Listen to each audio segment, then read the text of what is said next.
Hello friends मु लिजा आपण मानक वेलकम करुच्ची मोर YouTube channel Liza's food and fitness को आई होप आपण मैंने समस्ते बहुत भलरे थे। फ्रेंड्स आज मुझे आपण मानक नहीं आसी एक सुंदर वीडियो जो थी कि मुझे मानक 5टी टिप्स कहबी जहाँ को फॉलो कले आपण मानकर मोटापण सहजरे कमी पार। तो फ्रेंड्स मु निजे मोर 75 किलो वेट को 55 केजी करिछि घरे रही रेगुलारली एक्सरसाइज करी हेल्थी डाएट खाई।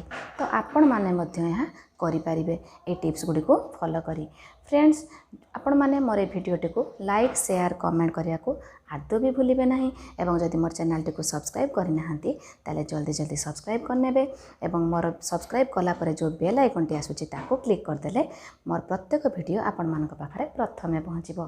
तो फ्रेंड्स चलंतु आजर टिप्स गुडी को सुनि नबा। आपण माने वीडियोटी को अधारु आदौ भी स्किप करिवे नहीं, जदि स्किप करूजंती हुए तो आपण केतोटी टिप्स सुनि न पारंती। तो फ्रेंड्स प्रथम टिप्सटी होची आपण माने जत्ते बेले आपणकर मोटापण कमेवा आरंभ करिवे सर्वदा मनरे उत्साह और धैर्य रखिबे।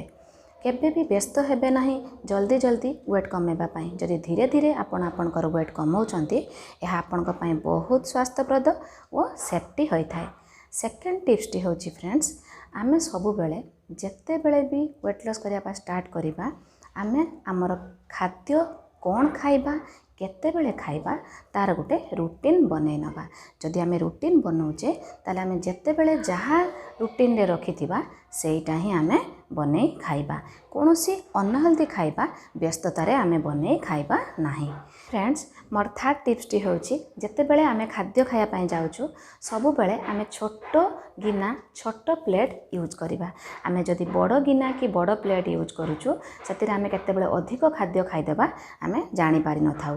तेणु सबु बेले मन रखिबे छोटो गिना छोटो प्लेट यूज करिवे।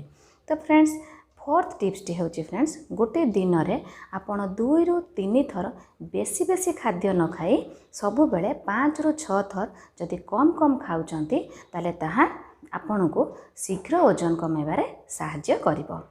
एवं फ्रेंड्स मोर फिफ्थ टिप्सटी होची आपण एबे फ्रूट जूस न खाई जदि फ्रूट्स खाउचंती एहा आपण को बहुत हेल्प करिवो। आपण सबु बेले फ्रूट्स को खाया पाए चेष्टा करंतु, फ्रूट्स को चबे चबे खातु, फ्रूट जूस खाइबा बंद कर दियंतु, एहा आपण को पाए बहुत हेल्पफुल। तो फ्रेंड्स आपण मोर आजिर एई सहज 5टी टिप्स तो मन दे सुनिले एहा को आपण काम रे लगांतु देखिबे एहा आपण को बहुत वेट लॉस रे हेल्प करिवो एवं आपण पाई एहा केते फुलफिल हैला मते कमेंट करी जणेबा को आदौ भी भूलिबे नहीं। तो फ्रेंड्स आज पाई एतिकी take care and bye bye.